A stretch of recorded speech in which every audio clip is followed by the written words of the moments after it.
to express their authentic selves and their artwork. And I want to bring up Michael Inoue, who will be your moderator and will introduce each one of the panel members. So Mike, how are you? Well, thank you. I was going to read what's here, but it doesn't. It wastes time. It does. So would you like to say something? I can say introduce myself because probably not everybody knows. You think so? I think so. Oh my gosh, he's legendary. He's young and he's legendary. So can you imagine what will happen in another 10 years? Vicky. And I won't have to say to him every time I see him, hi Mike, I'm Vicky. All right, I give you Mike Inoue.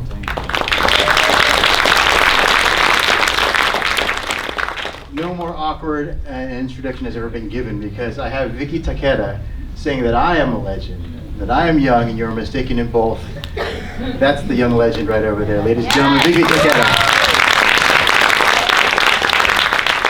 For those of you who are not from the Bay Area, or even those who are, my name is Mike Inoue, and I am a traffic reporter for NBC Bay Area, which is not a big thing. Traffic is a big thing in the Bay Area, but I do the morning traffic on NBC Bay Area, so if you have a chance tomorrow morning, or anytime between 5 and noon, I'll be there in the morning. And I'll let you know whether or not they reopened Highway 87. The Dumbarton Bridge eastbound will be closed overnights for the rest of this week as well, just in case you're planning on taking 84 to the East Bay. All right, with that bit of news, traffic flow, let's get this traffic going here, and I'll try to manage as best I can on stage with all of our artists here today. Now, I'm a fourth generation Japanese American. I was born and raised in the Bay Area, and so I have a special attachment to a lot of these people here. And so I'm gonna try to stay focused and stay non-emotional, but after seeing those 4 films once again, but this time on the big screen, I am a little bit shaken again. I had to keep getting settled. I watched them at home on the small screen, and I was moved each time. I watched each of them multiple times, except for Flo. Andy, what did you do? I saw a pre-screen version. This is not the version I saw. Wow. Talk about evolution. All right, I'm going to call this friends up to the stage. Can I have you start seating over here from this side, and we'll move on down. And pretty much we're going to go based on the order in which they're in your program. First, I'm going to call upon, because of you, I am. The artists featured there as PJ and Roy Hirabayashi. Can you please come to the stage? Give them a warm round of applause.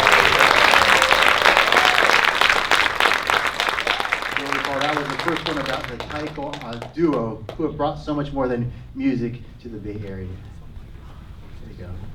Yeah, I'll sit right there, and the electric chair, you guys can handle the cushion ones over there. There we go. Yes, sir. Thank you. Next up, I would like to ask the folks from BENKYODO, the director, Tadashi Nakamura, and producer, Eryn Kimura, who you heard referenced in that interview process. Frustrating repeat to no end, I'm sure. Come on up here, guys. That was BENKYODO, the last Manju shop in J-Town. We're talking about San Francisco J-Town because in the Bay Area we're very fortunate to have two of the only 3 that remained in existence. So thank you, Eryn, and thank you, Tadashi. Next up, Silk and Iron. I'm going to call the director, Streater Heywood, who is the coolest name in the program. The second coolest name is the producer, Mohammad Sigari. Come on up here, guys. Silk and Iron. This is about Gary, the gentleman who is preserving the armor. Not changing it, he's preserving it. Next up, we'll have Drawn from Life, the creative legacy of Flo Wong. We have the filmmaker Andy Wong, and would you please accompany up here the artist, the poet, the subject, and also the narrator, Flo Wong. Please come on up here.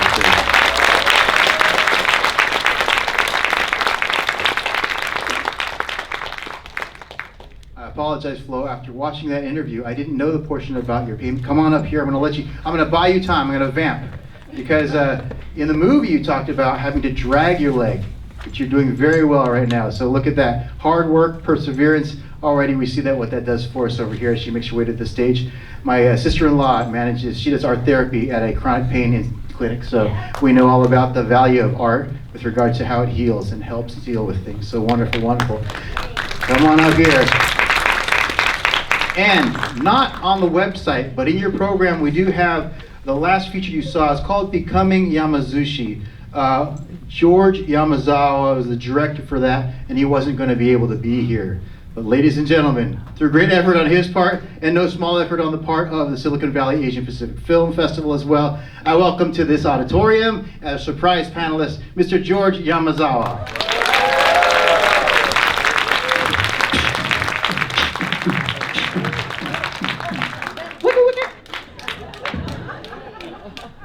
All right, hopefully George felt better about that.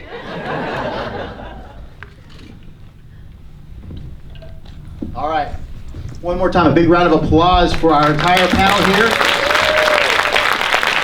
I have allergies breaking out, so if anyone has Kleenex you could bring me during the course of that show, I'd really appreciate a Kleenex or a napkin, or I'll use my sleeve, it's fine, I'm in the dark anyway.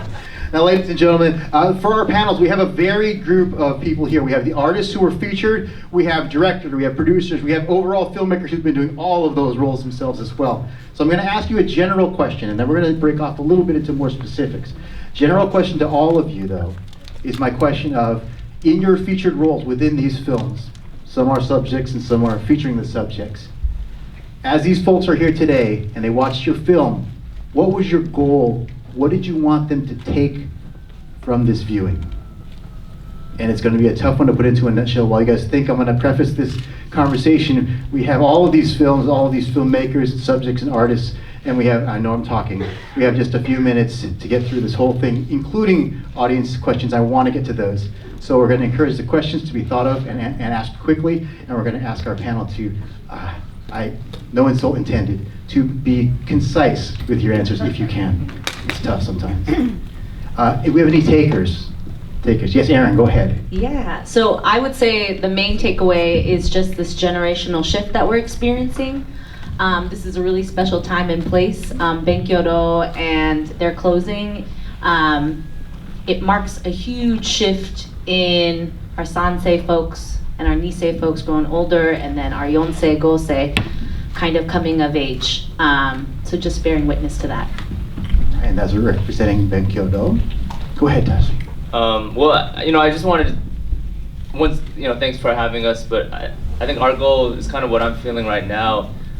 Just the program was excellently curated, congrats and shouts out to the program committee. But I mean, literally, I'm sitting in between, Roy and PJ. I mean, I grew up listening to their music. My son went to Saishin Dojo and literally learned Ejunaika, and so I caught him in the bathroom going asore, asore. And on the, and so that's the music that my parents passed down to me, and continuing to follow your lead. Now on the other end is G, and G is one of my favorite MCs right now.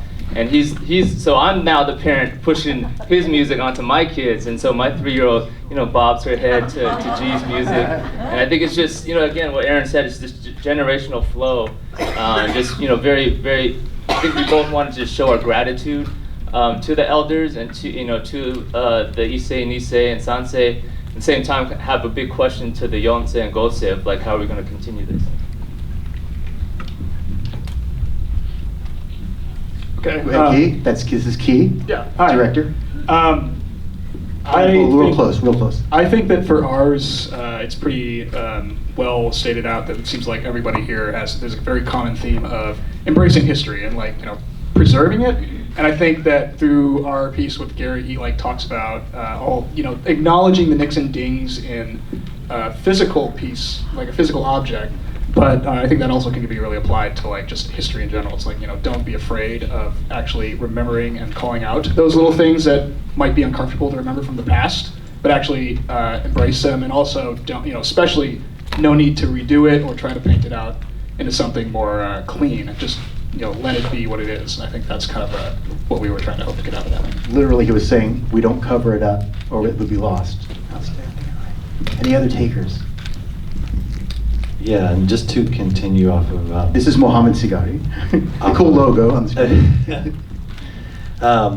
To continue off of Key, being a young, new antique dealer into the environment, into the world, dealing with a lot of just older antique dealers, that preservation and documentation is it's good, it's great, but to bridge the gap into the newer generation and passing these types of things on, another part of this was to make it new and fresh and interesting, and to teach them there's not just one way these antiques are growing and developing, and you can use them in other ways. Like we talked about in the interior, having samurai armor in interior space, it doesn't just have to be in a big castle or a big, museum or something. You can have it in your own living room, no matter what the size. It's a personal thing, reflection. All right.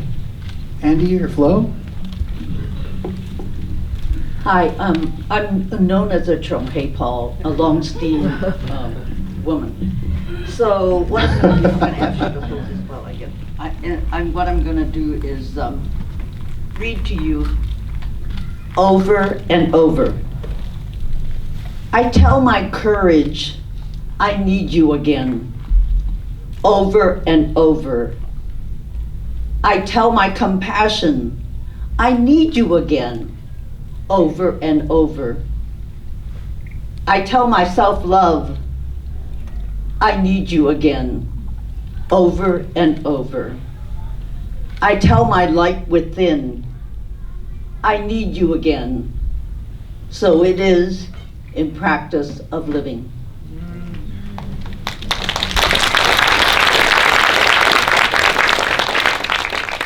So I would say that one of our goals for our film was really to give you all a sense of who Flo Wong is. And that while she embraces and respects her history, she's also not afraid of change and evolution. And I think that if you've met Flo at one point in your life, you need to meet her again. She keeps reinventing herself over and over. George? Yeah, similar to what everyone's saying, definitely for preservation, for posterity's sake, and to honoring my family, my folks, immigrant families, and also just one's parents in general. And then for me, I think personally my goal was to really be able to just understand myself on a deeper level. And that's a lot about what art is about, is learning what you're going to learn about ourselves, so we can share it with the world, I think. Thank you, George. And we have Roy and PJ here. We kind of skipped over you. I think part of what you wanted us to learn was, stated, the goal of that is to share the evolution of San Jose Taiko and Taiko as an art, but maybe there's more, I think. Well, yes, first I need to really call out Per Urushima. She should be sitting down here rather than us. She was our producer, and Ben Menowes, who was the videographer and director of the film. Those two are the ones that really brought this forward for us. And to be quite honest, we didn't start out doing this project to create a film. Per brought Doug over from New York to work with us because we're working on our 50th anniversary concert, which is in 2 weeks. A little bit of a plug, but and we really wanted Doug and Per to really create some video clips for us, like a 2-minute trailer and some photos that we could use in our show. And it ended up what you saw, this 30-minute video, which was totally a surprise. So we're very different than everybody else, where we didn't start the project with the idea we're going to be creating a film, but ended up with this amazing product at the end that's telling our story better than probably what we're going to be able to tell live on stage.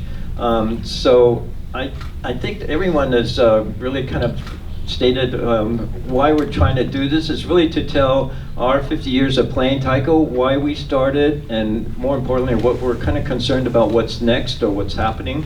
And we just wanted to share that story. I think the universal agreement here is we want to maintain who we are, the culture, everything that's very important for us, not just to share, but to embody and to have everybody embody that in themselves. I have to say that it was 2 days of taking photos and taking video. So really, as Roy said, we didn't do this as a film, and quite surprised. And I have to say that also for another artist to translate creatively who you are was just amazing experience for the both of us. That's PJ and Roy right here. I go into Sanity Taiko. I will tell you, maybe you guys can update me. The website upon which you have your ticket link for your 50th anniversary is sold out. So that is wonderful news for you guys. Sorry for all of us. You haven't gotten through this wonderful news, much deserved 50 years in anything, but especially in your chosen world. That is an accomplishment. PJ, you have this way of figuring out what the vibe is or joining with whatever the momentum in the room is and carrying it forward. You talked about Eryn and Tadashi taking your spirit and embodying it and making it come to life in a different form. And that's my question to the directors, to the producers, to the filmmakers in general. George and Alice, of course, you have all those titles, I think.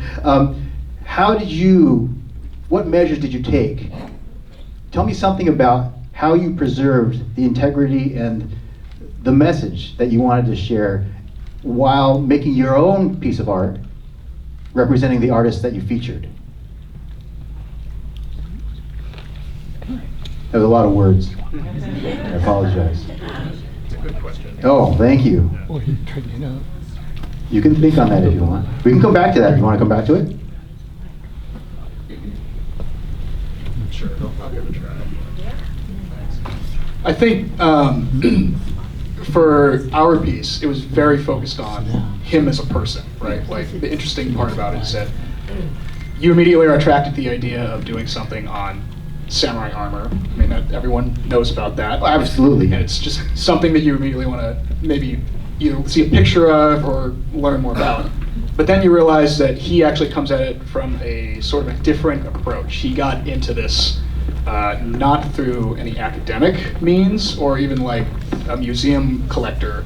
It was very personal, right? So it was all about him kind of trying to find healing by collecting something that protected him, right? And I thought that was really interesting. So when we went into our interview with him originally, and that's really what it was a day of shooting him, assembling the armor, and then also an interview with him, right?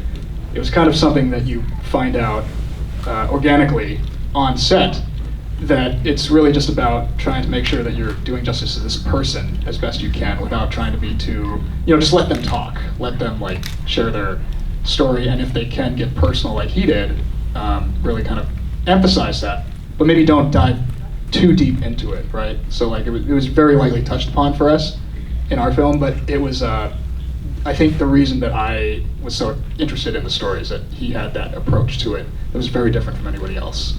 So I don't know if that answers the question, but that's that does for me. And if we have any other questions, there'll be an opportunity, I think, to ask.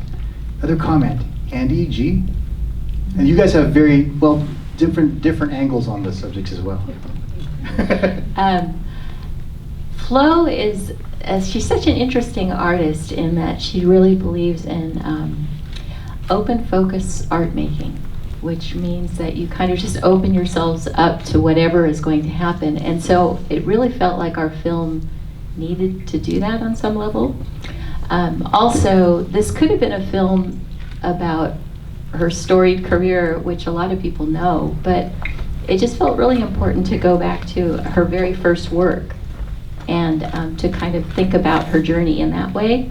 And the fact that there was a new project that was happening, this mural that was going to be painted in Oakland, it was just this opportunity for us to kind of just open it up and follow the journey, which we did.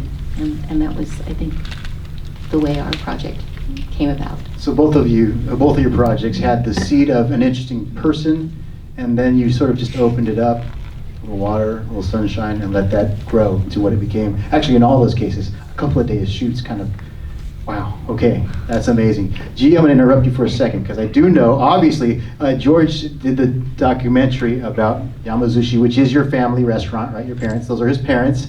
That's your music, that's your voice, the voice you all wish I had, the voice I wish I had. But I also know you because you're a champion spoken word poet. You started at that level when you were in high school. You fell in love with that, would you say that? And then you transitioned spoken word as a profession, transitioned successfully, I might add, to rapper. And now we see this new evolution for you, of you. So I know that you have your story.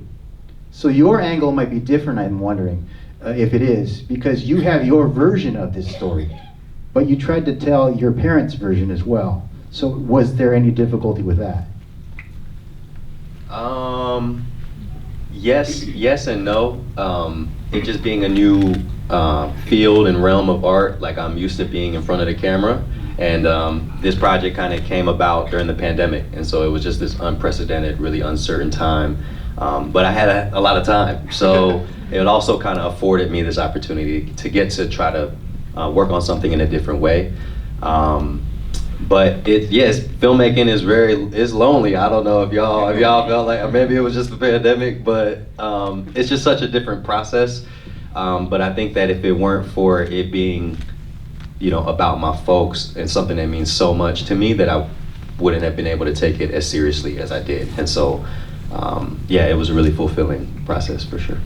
All right, I have a lot more questions, but I'm going to take a quick break between my questions, because I know there may be a lot of questions out in the audience, or maybe you're just enjoying the storytelling. But do we have any questions that have been brewing in the audience? I'm going to give you a chance to raise your hand now, and I'll come back if we don't have anybody who immediately raises their hand. No questions? Going once. Thank you. There you go. Isaac's doing the auction here. All right. For me, well, for everybody, art is individual, right? The subjects, but also these examples right here. So for me, as you mentioned how well it was curated, Tadashi, and again, it's going to be your own experience. I didn't quite get exactly why they were all put here in this one group, although, clearly Local Heroes is a name enough, and it's true. But as I watched the arc, I started to understand, for me, the entire process was transformational in each of the people's lives, in each of their art forms, and it kind of went back and forth. And then even further, as we went through the process of watching these films in this specific order, I saw a transformation as well. I saw it go from a heartbeat to feeding the soul and the body, to dealing with damage and repairing and preserving and moving forward from that, and then evolving to somebody again and again and again, and then passing it on to the next generation. So I thought that was a masterful way they put this group of films together. But I'm looking to each one of you, and this has got to be a transformational process, making this as well. Does anybody have any moments they'd like to share, aside from discovering stories along the way? Something more. Eryn's got a head nod. I'd like to speak up. Oh yes, please. I am able to be here with you and to have participated in the making of this film because of the Kaiser Pain Management Program. I'm a 9-year member of the program, and they taught me how to move from negative to positive. They taught me to be patient, and they taught me to love myself. It was hard. I didn't really know how to love myself, but in 9 years I've learned. So I want to give a shout out to Barbara Gawain and Karen Peters, because without them I wouldn't be sitting in front of you. I wouldn't be healed. I wouldn't be able to manage my chronic pain. And what I like about my program, I don't use a lot of medication. I meditate, but I don't medicate. And so wherever you are, I can't see up there. Are they both here? Yeah. Would you two stand up, please, and take Barbara and Kim? They're highlighted on the front row. Highlighted on the top row there. Yeah. Oh. Absolutely. And I want to give a shout out to, is Roy Chan here? Oh, Roy's right here. Yeah, I sat next to him. I want his hat. Yeah. What happened, a lot of times when we make art with our egos and we're solo. We didn't do that.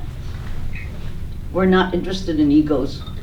We're interested in coming together to share intergenerationally. And then to Diana Argabright, she has believed in me for 40 years. I started my art career at the age of 40. I started my poetry career at the age of 75. I heard poetry when I was 9, but I was too afraid to call myself a poet. And then in my outer age, I realized that I would go to heaven one day and the tofu goddess would ask me whether I did my work on earth. And I can say yes, because finally at 75, I dared to call myself a poet and to learn how to write. And now I write every day. I write even before I get out of bed. And all I can say is open your hearts and find who you are. And then let us see so that we can applaud you. All of you have light within you. You're welcome to email and tell me that you found the light and what you're doing with your light. I'm done.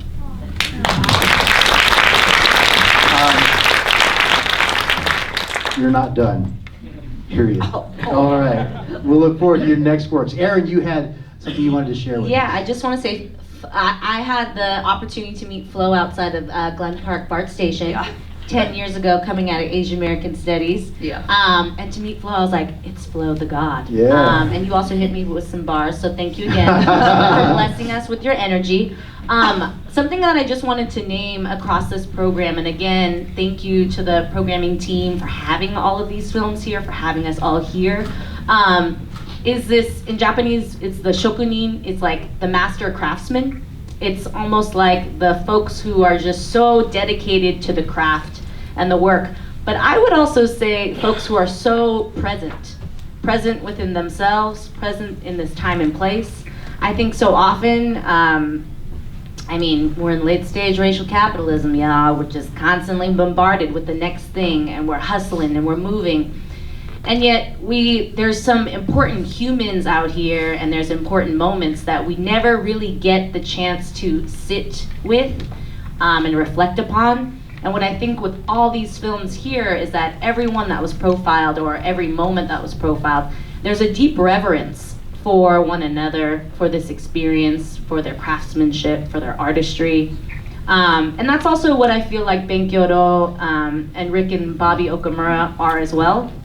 They're these very unassuming, low-key characters, right? They're super goofy and super shy, but something about them is, to me, they represent in so many ways a way of life that we're starting to see fade away.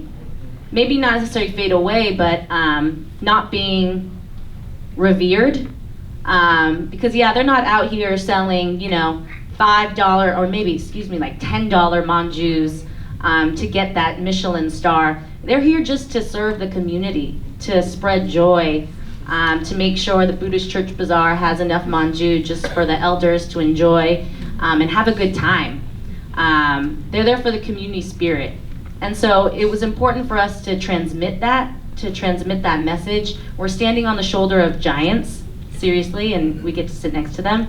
And as Tad was saying, it's our job to transmit that, to reverberate that. And how the future generations take it is up to them. But I think it's my job as an artist and as a human being to reflect this incredible moment in time. Yeah, and to archive it all. So yeah.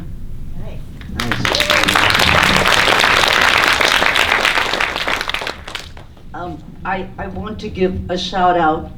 When you come to Oakland Chinatown, go to 7th and Webster. You'll see the mural. It's going to go up.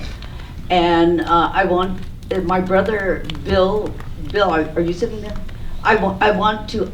Where's Bill? You okay? Yeah. She pushed you out of the high chair, didn't she? Yeah. Yeah? You okay? Okay, since I pushed him out of the high chair, I have Still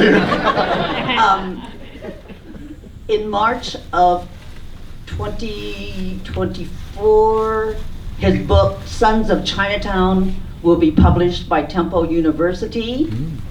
And I wanted an image of my father on the mural, because very seldom do you find stories about Chinese American men, Chinese American fathers, and Chinese American sons.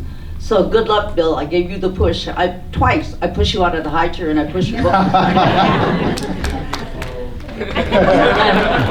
Can I add a big thank you to Ed Wong? He's like the secret sauce behind Flo. Ed discovered an archival set of slides that documented her Chinatown series that we didn't know where it was until this film was begun. So thank you so much, Ed. And that's the way. Fantastic. You know, any questions? I want to make sure we get one more chance to get questions from the audience. I think everybody's as wrapped as I am. It's very, yes, go ahead, Mina. Introduce yourself and then ask the question. Hello, I'm Nina. Thank you so much for such amazing films and the work that you do for our community. I just want to take a moment first before I ask my question that these are legends here, not just PJ and Roy, which we all know, but and also Flo. But y'all are creating and continuing the work that our community has constantly tried to really preserve our community and the richness of it. Y'all are capturing the richness. Anyways, my question is, I see here there's so much intergenerational dialogue happening, and that's so important for the next generation. So from your perspective and your experience with doing this film, what is your message for the next generation?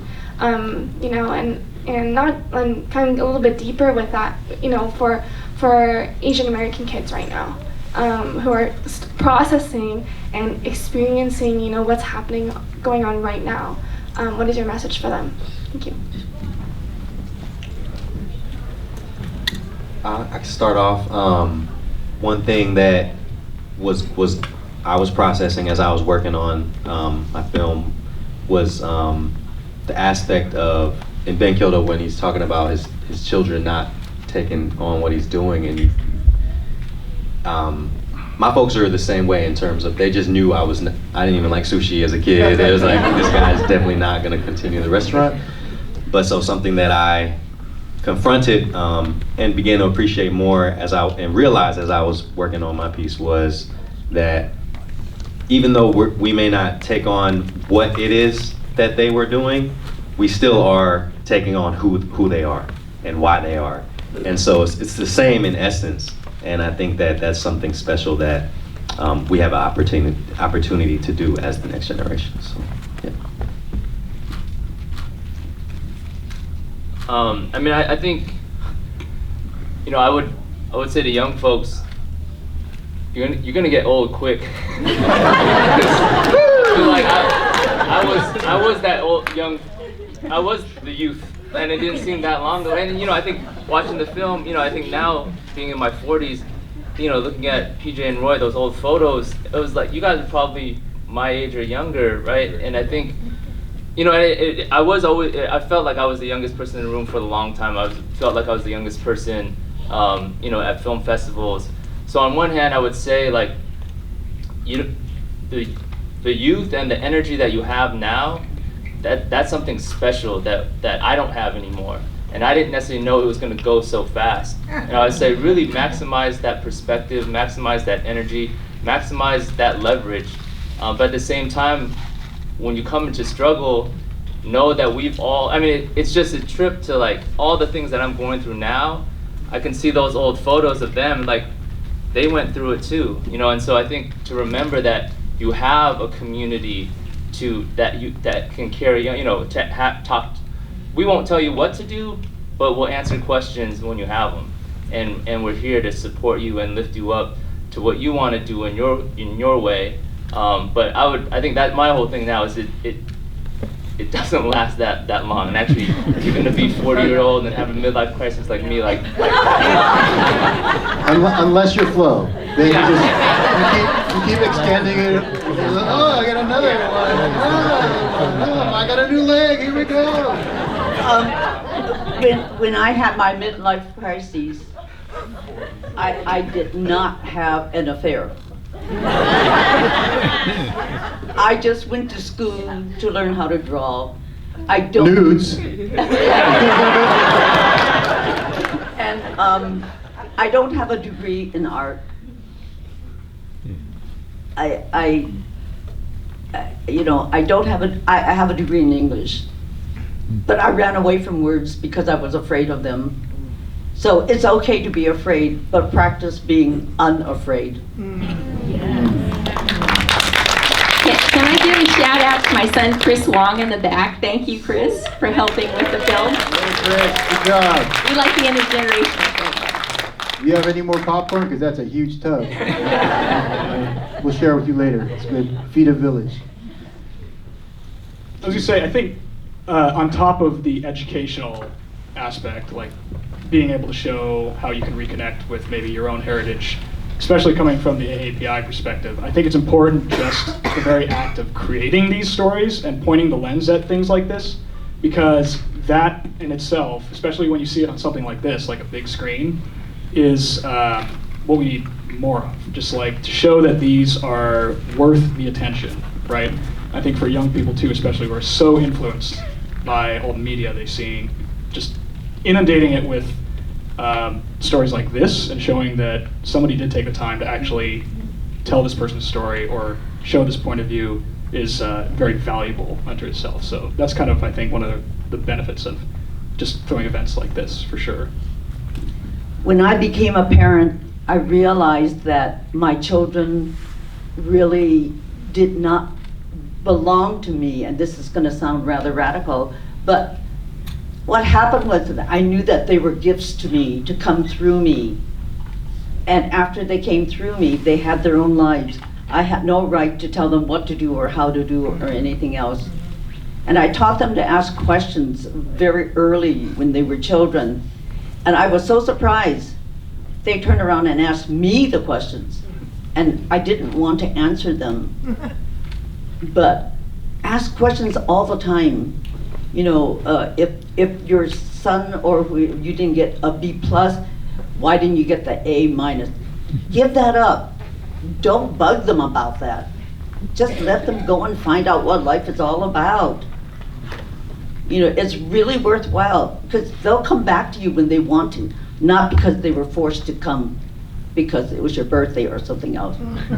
And so give them the freedom that you may not have had. Give them that freedom. They deserve it. And I love all people who are younger than I am. They teach me so much. So thank you for being my teachers.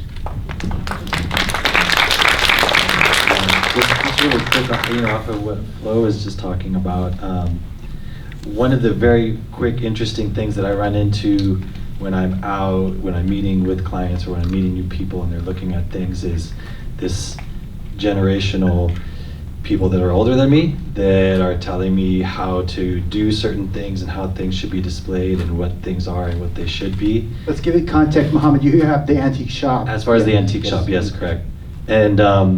And then the younger crowd, or my generation, and then even younger, that's just kind of experimenting, kind of looking to get into it. And I think it's very interesting that a lot of them are timid and shy, and they don't want to because they see it only as one way. This piece can only be done this one way. And I think that that's a big, interesting thing about the evolution of antique pieces, is that they can be done in a lot of different ways in interior space. So that for me was, big motivation of talking to Key and coming and doing this film, was helping them to understand it doesn't have to be the same way.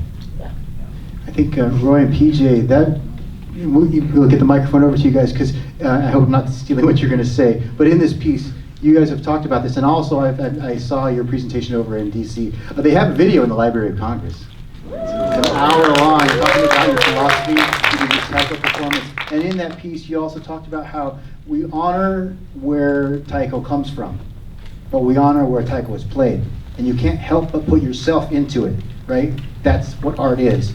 And so I do appreciate how you guys have done that and done what Mohammad's talking about, which is, it's not just one thing. It's all things. It's you. It's them. No, that's very true, and I'm just sitting here in awe for everybody else. I don't have to say anything because they're saying it for me, so thank you. I just feel our story really is, what it's been important for us is to kind of pass the information that to understand history and to respect history is really important. And like has been said, we all stand on the shoulders of many giants that have come before us, but we also stand shoulder to shoulder with giants next to us right now. And for us, I feel we learn so much from not just the people who come from before us or who are next to us right now, but from the folks who are younger than us, who we supposedly are trying to teach, but they're actually teaching us. So Nina, you're an example of a great leader that's doing amazing things, and we learn so much from you right now. So thank you so much for folks like what you're doing. So that's what's really important here, is that we, as whoever we are and whoever we work with, we need to be able to understand what their story is and be able to accept that and be able to incorporate in what our work is. And I think there should be no age difference with that. And I know that's difficult. I struggle with that myself. But it's amazing to hear stories from Tadashi and Eryn and everyone else. Makes me feel really old when you talk about your old photos and your kids doing, age and Nika, whatever, but that's really cool. Thank you. Yes, PJ.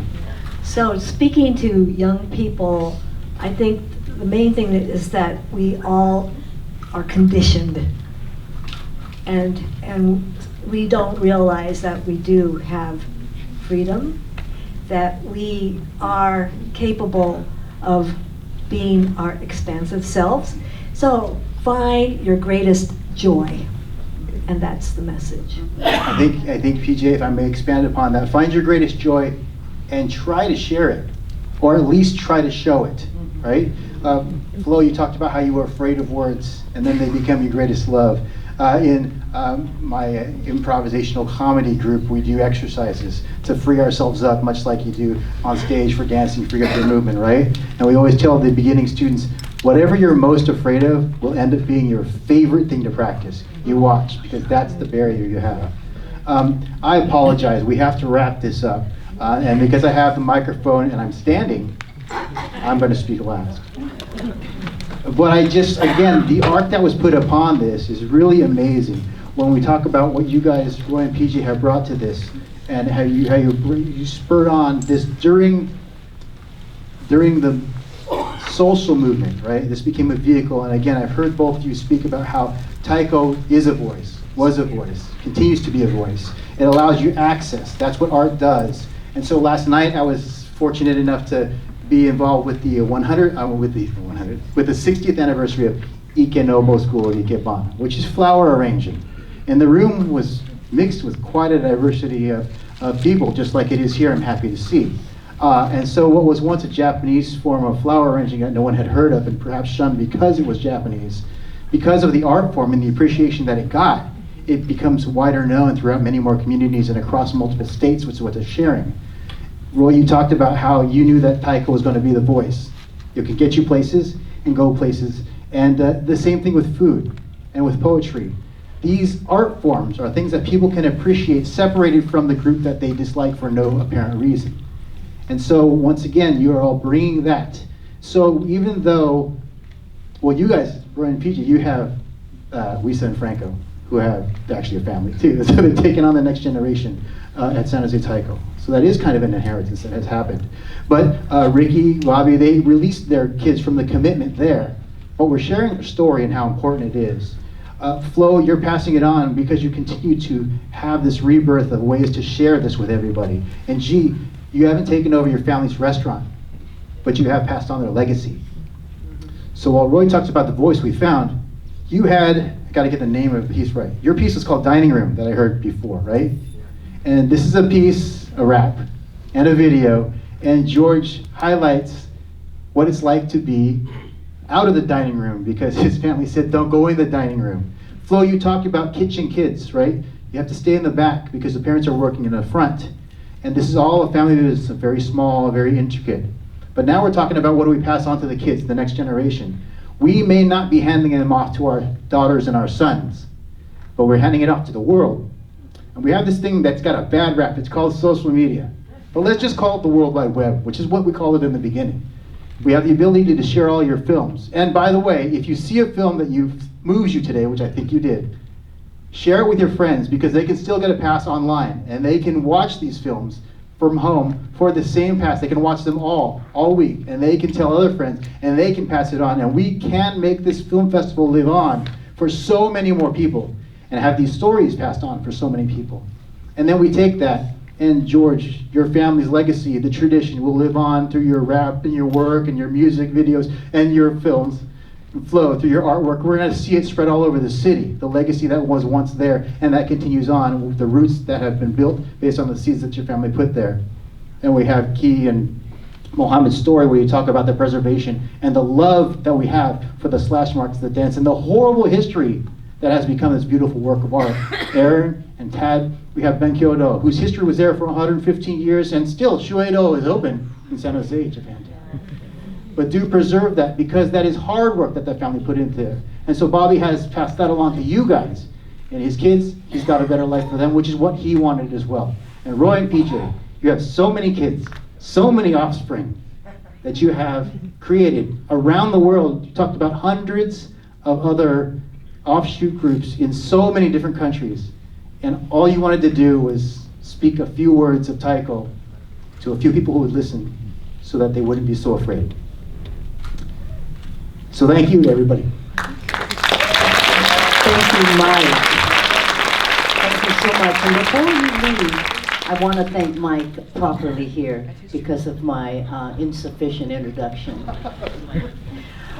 Three things are speaking to us loudly through your artwork, through your chosen field of art, and through the filmmakers here.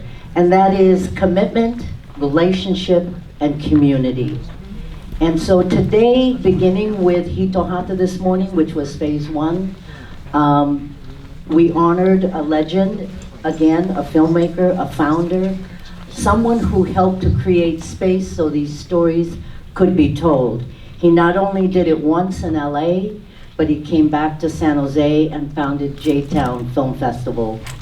He handed it off to Steve Yamaguma, who took on this herding cats organization, and I mean cats, the kind that have the tail and meow. And I think we're all feral. And then Steve passed it on to Cindy Toy. And again, I hope Cindy's in the room, but most likely she's probably Cindy, the best cat photo this side of the Mississippi. Thank you so much, Cindy. And Mike, I want to thank you for your passion and your commitment to community.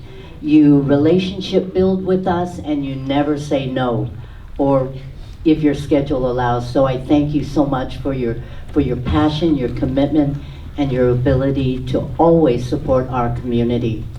And so again, when we look at this panel, this is a panel of filmmakers who capture our story. And it will be your medium. It's a powerful medium, however it's done, to tell our stories.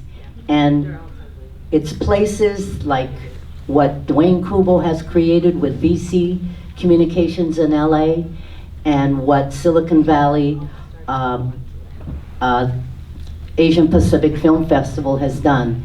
And that is to create space for our stories to be documented and told. And so thank you so much. Your authenticity is palpable in these films. Your ability to stay true to yourself under all conditions. Your parents move me. I want to meet them. Flow, your ability to transition yourself tells us that we are forever growing and learning. And 40, oh my God, is not a crisis. 40 is not a crisis.